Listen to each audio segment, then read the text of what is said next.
essentially what's happened is the esteemed British medical journal, the Lancet, have released a report in the last week or so, essentially detailing new estimates of the total civilian death toll in Gaza. So originally, from the start of the conflict up until now, the figures provided by the Gaza Health Ministry have been sitting at around 34, 35, 36,000 deaths. And what we saw was essentially within the first month to 2 months, we saw this huge death count that was recorded, and then that number has then since stagnated. So it's been pretty consistent and remained the same over the last few months. The Lancet have published a study essentially saying that a conservative estimate of the death toll is sitting at around 186,000. Wow. Vast majority of those being civilians. So the original death toll provided by the Gaza Ministry of Health, I think we have to understand the nature of the whole situation being that there's no public infrastructure in Gaza left anymore. So there's not very minimal functioning hospitals, the complete collapse of all sort of institutions. Mm-hmm. And I think that has also mirrored this stagnating death toll count, because there just simply aren't the people to do the counting. The hospitals aren't functioning. They're not receiving the dead bodies and the injured. There's no system of recording. Well, there's no system of recording, exactly. So what's happened is the Lancet Medical Journal, they have essentially undertaken a study. And in this study, they've said that, look, historically with conflicts, what happens is for every direct death caused by the conflict, there are going to be between 3 and 15 indirect deaths. So for every person that's shot or killed by a bomb or killed in fighting, etc., there's going to be between 3 and 15 people that die of displacement, starvation, lack of food, lack of sanitation, lack of aid access, etc., etc. Yep. Lack of widespread medical access to medical supplies, etc. Mm-hmm. So they've come to this figure of 186,000 people. Yep. Now, they came to this figure by essentially saying, like I said, for every direct death, there's between 3 and 15 indirect deaths. Mm-hmm. They've come to this figure by saying, look, for every direct death, we're going to just assume there's 4 indirect deaths, and that's how they've come to this figure, essentially. Yep. So they also wrote in their report that it's likely this is a very conservative estimate. Yep. It's likely the number's going to be higher. So the number could be 200,000, 250,000. The unfortunate reality is that no one really knows. Mm-hmm. And this is all compounded by the fact as well that there's just no real aid getting in, probably not sufficient aid. Yep. So we've seen the Israeli military essentially blockading aid from getting in. We've seen them intercepting aid ships, turning them around. We've also seen the IDF, Israeli Occupation Forces, Israeli Defense Forces, however you want to refer to them. They've essentially been sanctioning civilian militias at the border crossing with Egypt, for example, where essentially aid trucks are trying to enter, and you have just large gangs of civilians sanctioned by the military, just essentially halting them and turning them around. Yep.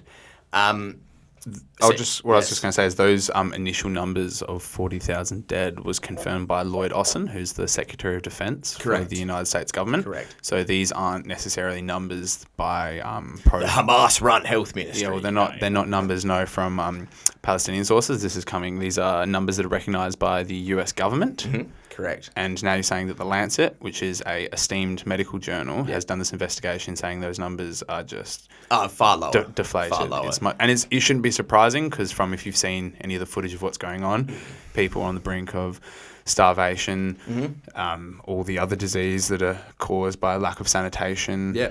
Food, access to food and water. And as we've seen as well, for example, this initial death toll within the first, that was kind of recorded and has kind of plateaued after the first 2 months, the bombing, the intensity of the bombing and the fighting hasn't really ceased, but that number has essentially plateaued and has stayed at the same level. So I think you can make a pretty strong inference that, of course, the death toll is rising when the amount of bombs falling is still at a similar level.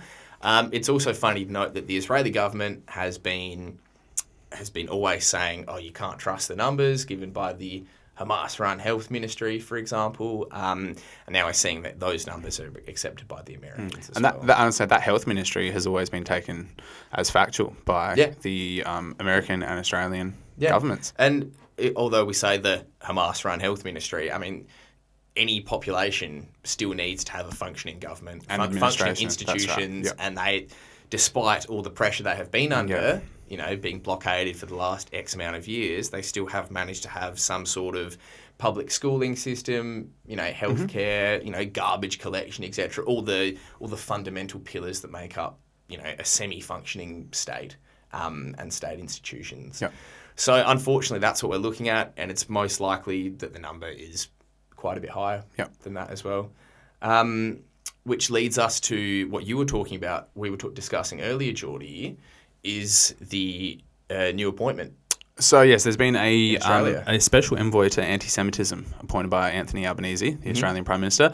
Her name is Gillian Siegel. She is a Jewish businesswoman and lawyer, and she has been appointed to advise the government on approaches to conflicting, quote-unquote, anti-Semitism. And dealing with anti-Semitism, for example. Yes, that's right. And it's interesting because just a few months ago in the US, they passed a law which was an anti-Semitic discrimination act, which has basically outlawed all critiques of Israel as a country or any of its actions currently in Gaza. So that happened in America, and then this just happened last week in Australia. Yeah, and what's interesting is that the Jewish Council of Australia, which has been very critical of Israel in the past and what's going on in Gaza at the moment, they have come out and described her as a Jewish lobbyist. I'll air quote that because that's what they've said. Jewish organisation. This is a Jewish organisation, which has come out and described her as a Jewish lobbyist. And it'll be interesting to see what kind of comes out of that. But it also shows you the way Australia is slipping, kind of following America's lead into outlawing any sort of critique and criticism of Israel.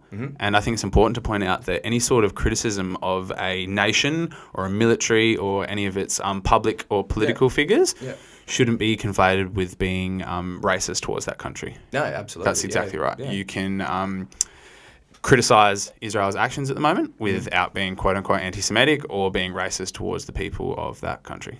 So that's very, very important to point out. And what will happen is that any sort of criticism towards Israel here in Australia, or even showing support for the flight of the Palestinian people or raising a Palestinian flag, can be conflated as quote-unquote anti-Semitic and may be outlawed in the future as they've done in America. And what I find really concerning is that right across the spectrum here in the West is that we uphold freedom of speech, academic freedom, freedom of the press, all those kinds of quote-unquote freedoms, which I support, as would most people that have a very different political point of view to myself would also support. We're slowly seeing those rights and those values eroded by legislation like that.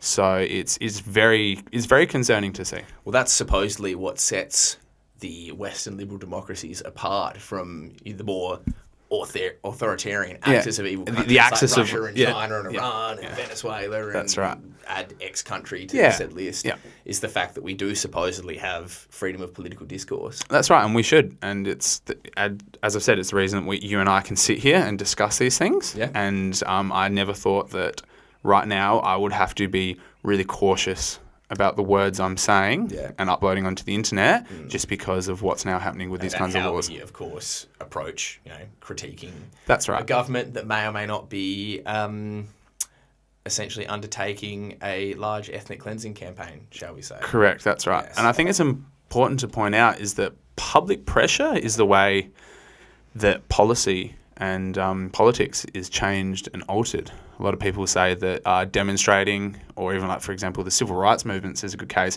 is how public pressure does change policy. So to those people that say protesting will do nothing, it may, in the short term, not do a lot, but in the long term, it does change public opinion, does change the way that politics is run.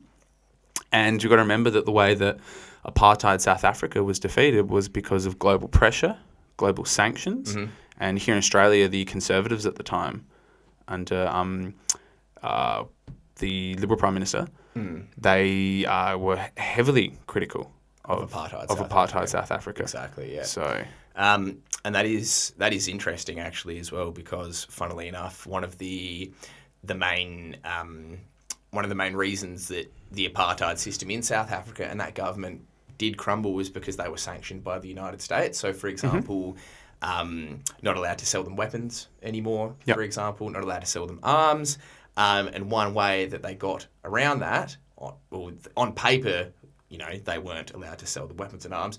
One of the ways they got around that was supplying them to Israel, and then Israel could then supply them to South Africa. Yeah. Because South Africa existing in its current state still was geopolitically in line with the United States, with the kind of Anglo-American power elite, and obviously apartheid South Africa was a massive bulwark against anti-colonialism in Africa at the time. And that's also kind of, I guess we can transfer that and say, well, what kind of role does Israel play geopolitically in the Middle East? I guess they maybe, I'll leave that up to other people to decide, but what kind of role do they play? One that still upholds those values and that position of the United States. Just while we're talking about South Africa, it's interesting to point out that Nelson Mandela was always referred to as a terrorist by the Americans. He was, I believe. And he was on the terrorism watch list. He was, and he was imprisoned in South Africa before his eventual victory and the abolishment of apartheid in South Africa. And he was a staunch advocate and supporter of the flight of the Palestinians, and even visited Palestine as well. And when he visited Palestine, he was quoted with saying, apartheid in South Africa is terrible. However, it's not as bad as apartheid that exists currently in Israel and Palestine. So there's some food for thought for the viewers and for ourselves. And hopefully that's the kind of thing we can all reflect on and learn from that as we try and build a better world for all people of all races, creeds, ethnicities, religions, etc. All right, James. Well, I think that'll be a wrap. That's the show for this week. Today. No worries. Awesome. Well, look, thank you everyone for tuning in and watching. Remember to like, comment and subscribe. Leave us some hateful comments. We actually do enjoy it very much. Yes. Thanks for joining, everyone. Please, as James said, like and subscribe. Leave some comments of any type. And we'll see you guys next time. Catch you later.